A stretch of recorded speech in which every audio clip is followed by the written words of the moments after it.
அனைவருக்கும் அன்பு வணக்கம். தமிழ்நாடு இது பெரியார் மண், பகுத்தறிவு பாசறை அப்படிலாம் சொல்லிட்டு இருக்கோம். விழிப்புணர்வு பெற்ற மாநிலம் அப்படின்னு. அதுலயும் அந்த வடக்கு மாநிலங்கள் உத்தரப்பிரதேசம், பீகார், மத்திய பிரதேசம், ஜார்க்கண்ட், ராஜஸ்தான் இதெல்லாம் அந்த அளவுக்கு விழிப்புணர்வு பெறாத, பகுத்தறிவு இல்லாத மாநிலங்கள், குறிப்பா ஜாதி கொடுமைகள் உச்சத்தில் இருக்க மாநிலங்கள் அப்படின்னு நம்ம சொல்லிட்டு இருக்கோங்க. ஆனா அந்த மாநிலங்கள்ல குறிப்பா உத்தரப்பிரதேசம், பீகார், ஜார்க்கண்ட் இந்த மாதிரி மாநிலங்கள்லாம் பட்டியல் இனத்தவர் முதலமைச்சராகுது அப்படின்னு சர்வசாதாரண விஷயம். ஏற்கனவே ஆயிட்டு இருக்காங்க. அதுலயும் குறிப்பா உத்தரப்பிரதேசத்துல மாயாவதி அவர்கள் தனிப்பெரும் தலைவரா இருக்கார். ஆனா இந்த பகுத்தறிவு பாசறை விழிப்புணர்வு பெற்ற பெரியார் மண் தமிழ்நாட்டுல பட்டியல் இனத்தை சேர்ந்த ஒருவர் முதலமைச்சராகணும் அப்படின்றது கனவு கூட காண முடியல.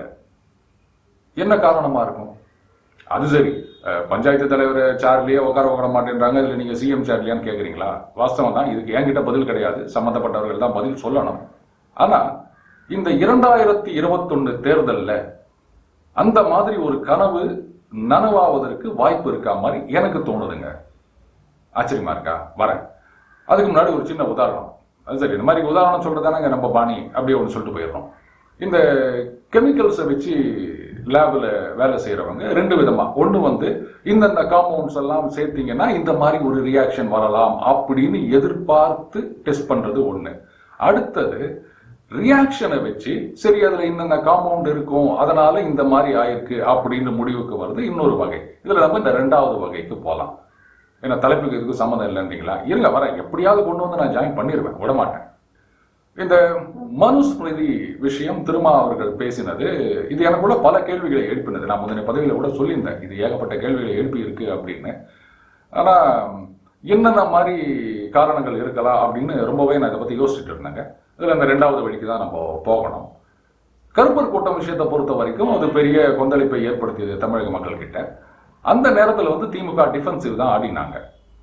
பெரும்பாலும் யாரும் வெளிப்படையான ஆதரவு கொடுக்கல கருப்பர் கூட்டத்துக்கு.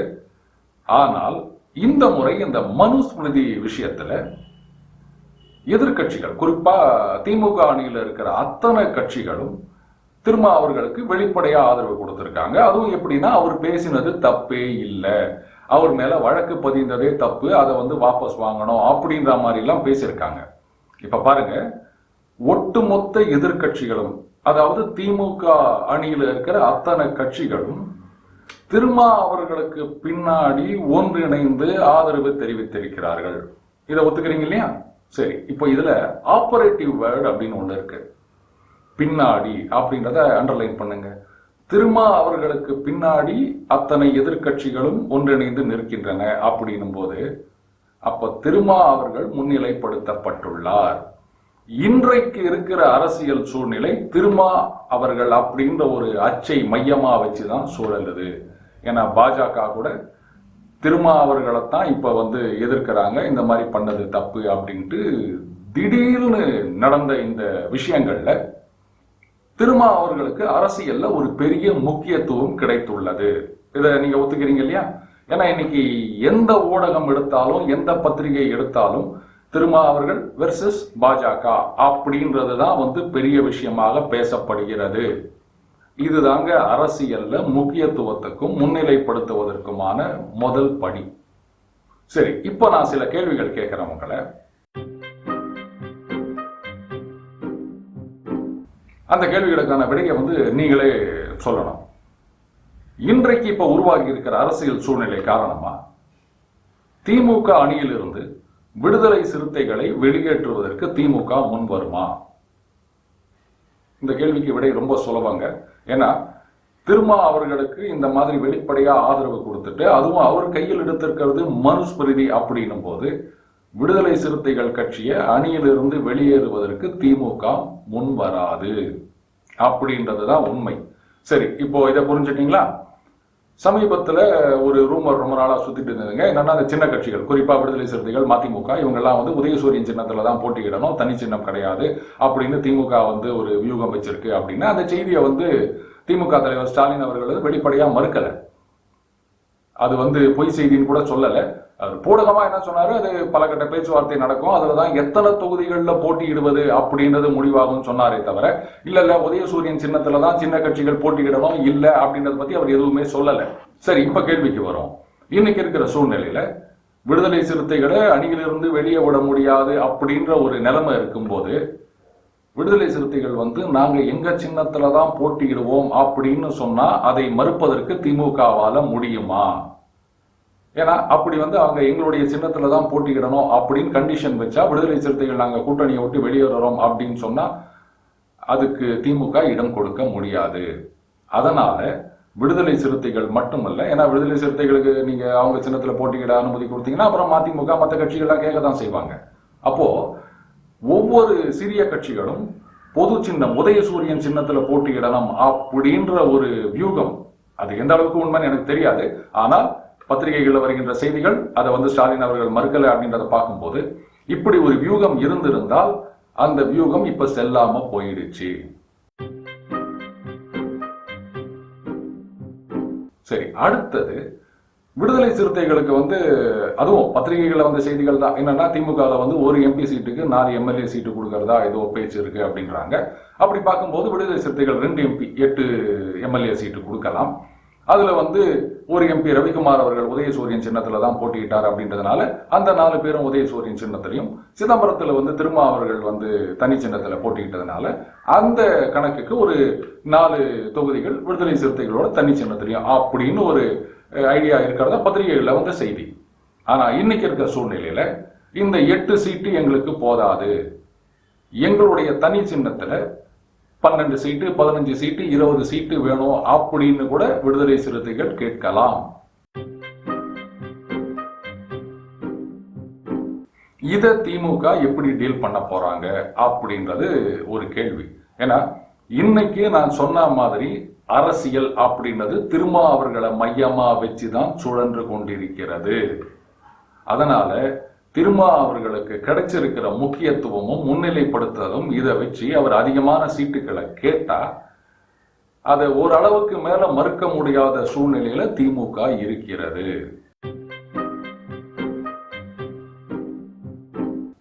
இதுக்கு அடுத்தது முக்கியமான விஷயம், இந்த மனுஸ்மிருதி விஷயத்துல அதிமுக கூட 1-2 அமைச்சர்கள் இதை எதிர்த்து பேசியிருக்காங்க.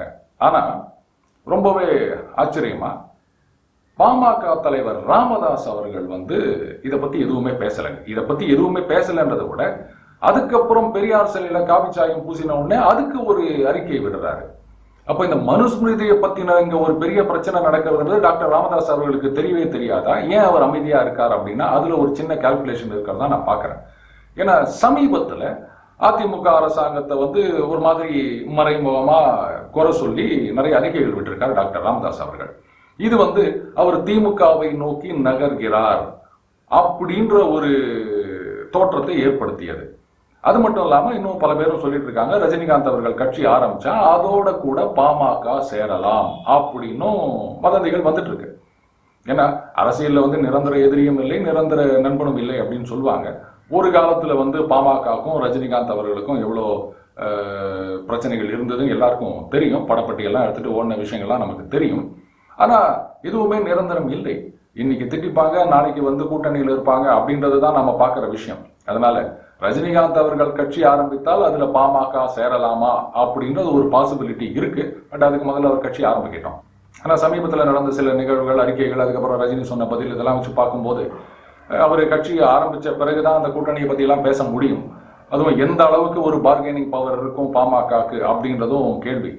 அதனால பாமக ரஜினிகாந்த் கூட சேர்ந்து ஒரு அலையன்ஸ் ஃபார்ம் பண்றது அப்படின்றது ஒரு ரிமோட் பாசிபிலிட்டியா தான் இப்ப இருக்கு. இல்லைன்னா பாமக தனியா நிக்கணும் அப்படின்னா 2016 நடந்தது எல்லாருக்கும் தெரியும்.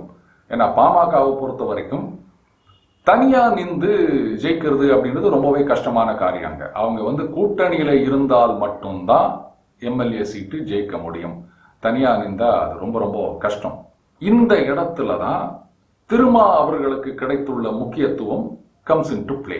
ஏற்கனவே திருமா அவர்கள் பல தடவைகள் சொல்லியிருக்காரு, பாமக இருக்கிற இடத்துல விடுதலை சிறுத்தைகள் இருக்காது அப்படின்னு. இப்ப சொல்லுங்க, விடுதலை சிறுத்தைகளுக்கும் திருமாவர்களுக்கும் ஒரு முக்கியத்துவம் கிடைத்துள்ள நிலைமையில விடுதலை சிறுத்தைகளோட எதிர்ப்பையும் மீறி பாமகவை திமுக கூட்டணியில சேர்த்துக்க முடியுமா? இங்கதான் பாமக மனுஸ்மிருதி விஷயத்துல மௌனமா இருக்கிறது ஒரு கேள்வியை எழுப்புகிறது. ஒருவேளை இந்த மனுஸ்மிருதி விஷயத்துல ஏதாவது கண்டனம் தெரிவித்து அறிக்கை விட்டிருந்தால் அது திருமாவர்களை இன்னும் கோபப்படுத்தி இருக்கும். அதனால திமுக அணியில போவதற்கு கதவை மூடிடுவாங்க அப்படின்ற ஒரு கால்குலேஷனா கூட இருக்கலாம். அந்த காரணத்தினால கூட திருமாவர்களை கோபப்படுத்தக்கூடாது அப்படின்றதுனால கூட பாமக அமைதியா இருக்கலாம். இந்த மனுஸ்மிருதி விஷயத்துல சொல்ல முடியாது. ஆனா பிரச்சனை எங்க வருது அப்படின்னு கேட்டீங்கன்னா, ஒருவேளை திருமாவர்களே பாமக வருவதற்கு ஒத்துக்கொண்டாலும் திமுக அணியில பாமக அந்த அணியில சேர்ந்தாச்சுன்னா நிச்சயமா விடுதலை சிறுத்தைகளுக்கு கிடைக்கக்கூடிய சீட்டுன்றது குறையும். ஏன்னா பாமக குறைந்தபட்சம் 40 ஆரம்பிப்பாங்க.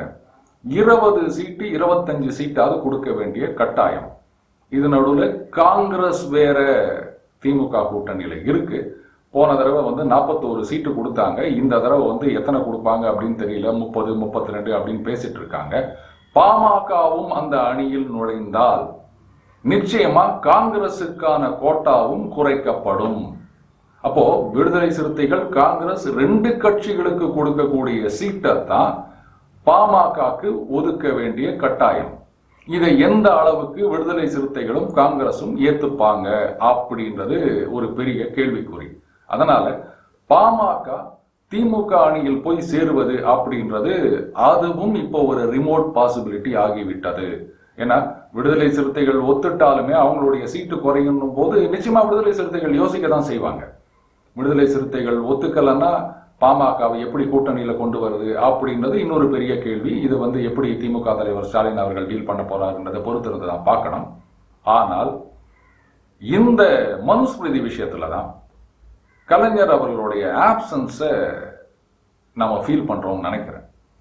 கலைஞர் இருந்திருந்தால் இந்த பிரச்சனையை அவர் கையாண்டு இருக்கிற விதமே வேற மாதிரி இருந்திருக்கும். ஏன்னா என்னதான் திருமாவர்கள் மனுஸ்மிருதியை கையில எடுத்திருந்தாலும் அதுக்கு கலைஞர் ஆதரவு கொடுத்திருந்தாலும் அந்த இடத்துல திமுகவைத்தான் அவர் முன்னிலைப்படுத்திருப்பாரே தவிர திருமாவர்கள் பின்னாடி மற்ற கட்சிகள் அப்படின்ற ஒரு இமேஜ் வர்றத அவர் அலோவ் பண்ணியிருக்க மாட்டாருங்க. ஏன்னா தமிழ்நாட்டை பொறுத்த வரைக்கும் திமுக அதிமுக இது 2 தான் பெரிய கட்சிகளே தவிர மற்ற கட்சிகளுக்கு பின்னாடி திமுக இல்ல அதிமுக அப்படின்றது என்னைக்குமே இருந்ததில்லை. நல்லா யோசிச்சு பாருங்க. எந்த பிரச்சனை வந்தாலும் ஒண்ணு அது திமுகவா இருக்கணும் இல்ல அதிமுகவா இருக்கணும், முன்னிலைப்படுத்துவதும் முக்கியப்படுத்துவதும்.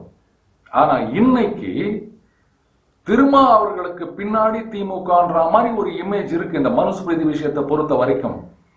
இதுதான் திமுக செய்திருக்கிற ஒரு ஸ்ட்ராட்டஜிக் மிஸ்டேக் அப்படின்னு நான் பாக்குறேன். சரி, அது இந்த ஒரு இஷ்யூல பண்ணியிருக்காங்க. இது எலெக்ஷனுக்கு இன்னும் 6-7 மாசம் இருக்கு. அது வரைக்கும் இது ஞாபகம் இருக்குமா அப்படின்ற ஒரு கேள்வி சரியான கேள்விதான். ஆனா திருமாவர்கள் இந்த விஷயத்தை அதோட விடுறதா இல்லை. சமீபத்தில் டைம்ஸ் ஆஃப் இந்தியா பத்திரிகை கொடுத்த பேட்டியில கூட சொல்லியிருக்காரு.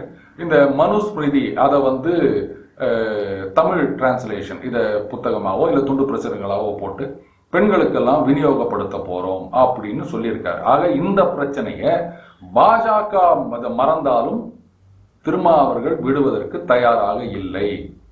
இதை பெரிய அளவில் எடுத்துட்டு போனோம் அப்படின்னு அவர் பார்க்கிறார். ஆனா அதனால இன்னும் கொஞ்ச நாளைக்கு இந்த பிரச்சனை பெரிதாக பேசப்பட போகிறது. எப்படியும் 1 மாசம் 2 மாசம் இது அப்படியே எடுத்துட்டு போகுங்க. அதுக்குள்ள கூட்டணி பேச்சுவார்த்தைகளை ஆரம்பிக்க வேண்டிய கட்டாயம். இதையெல்லாம் கணக்குல வச்சு பார்க்கும்போது ஸ்டாலின் அவர்கள் தப்பு பண்ணிட்டாரோ அப்படின்ற சந்தேகம் வருது.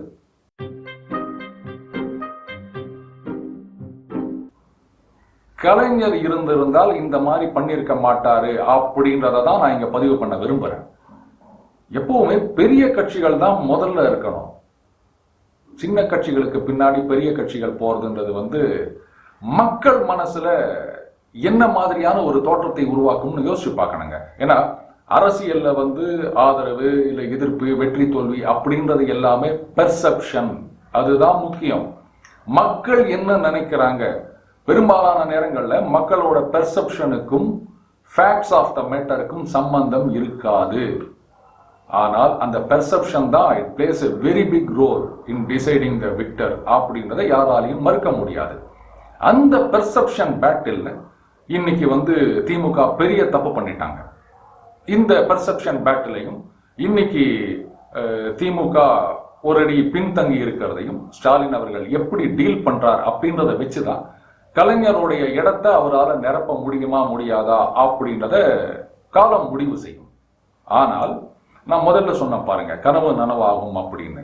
ஒருவேளை ரஜினிகாந்த் அவர்கள் கட்சி ஆரம்பித்தால், அவரு கட்சி ஆரம்பித்தா யாருக்கு இதுல சாதகம் யாருக்கு பாதகம் அப்படின்றத பத்தி அவர் கட்சி ஆரம்பிக்கிறேன் இல்லைன்றதை முடிவு பண்ண பிறகு நான் பேசுறேன். ஒருவேளை ரஜினிகாந்த் கட்சி ஆரம்பித்து அதனால ஓட்டுக்கள் சிதறி ஒரு தொங்கு சட்டமன்றம் உருவாகிற நிலைமை வந்தா, இப்படி எடுத்துக்கோங்களேன், அதிமுக கூட்டணி, அப்புறம் திமுக கூட்டணி, அப்புறம் ரஜினிகாந்த் தலைமையில ஒரு அணி, இப்படி 3 அணிகளும் ஓட்டை பிரிச்சு ஒரு கணிசமான சீட்டுகளை வச்சிருக்காங்க அப்படின்னு ஒரு நிலைமை வரும்போது, அப்ப யாருக்குமே மெஜாரிட்டி இல்லை அப்படின்ற ஒரு தொங்கு சட்டமன்றம் வந்தால் ரஜினிகாந்த் அவர்களுடைய கூட்டணி உருவாகுமானால் அவங்க திமுகவோடையோ இல்ல அதிமுகவோடையோ போவாங்களாம். அந்த நேரத்துல திமுக அதிமுக இரண்டுமே கூட இணைந்து ரஜினிகாந்த் அவர்களுடைய வளர்ச்சியை தடுக்கணும் அப்படின்றதுக்காக அரசியல் எது ஒண்ணா நடக்கலாங்க. ஒரு கன்சென்சஸ் கேண்டிடேட்டா ஏன் திரும்ப அவர்களை சிஎம் ப்ரொஜெக்ட் பண்ணக்கூடாது? அப்படி ஒரு பாசிபிலிட்டி இருக்கிறத நான் பாக்குறேன். சொல்ல போனா அப்படி ஒரு சூழ்நிலை வந்தா அந்த சாய்ஸுக்கு ரஜினிகாந்த் அவர்களாலையும் எதிர்ப்பு சொல்ல முடியாது. ஏன்னா முதல் முறையா பட்டியலினத்தை சேர்ந்தவர் ஒரு முதலமைச்சர் ஆகிறார் அப்படின்னும் போது அதை எதிர்ப்பதற்கு எந்த கட்சியும் முன்வர முடியாது. அதனால ரஜினிகாந்த் கட்சி ஆரம்பித்து தொங்கு சட்டமன்றம் அமைந்தால் திரும்ப அவர்கள் முதல்வராவதற்கும் ஒரு வாய்ப்பு இருக்கிறது அப்படின்றதை நம்ம பார்க்கணும். இது ரொம்பவே ஃபார்ஃபெச்டு பாசிபிலிட்டி மாதிரி தெரியும். ஆனா அரசியல்ல எதுவும் நடக்கலாம். ஐக்கிய குஜரால் பிரைம் மினிஸ்டர் ஆவாருன்னு யாராவது எதிர்பார்த்தாங்களா? இல்ல தேவகவுடா அவர்கள் தான் பிரதம மந்திரி ஆகும் அவரே நினைச்சிருக்க மாட்டாரு. அதெல்லாம் நடந்தது இல்லையா அரசியல்ல? அந்த மாதிரி அரசியலில் எதுவும் நடக்கலாம். ஆனா இந்த மனுஸ்மிருதி விஷயத்துல திமுகவுடைய நிலைப்பாடு ஒரு தப்பான முடிவு அப்படின்றதுதான் என்னுடைய கருத்தா இருக்கு. நிச்சயமா கலைஞர் இந்த மாதிரியான ஒரு முடிவை எடுத்திருக்க மாட்டார்.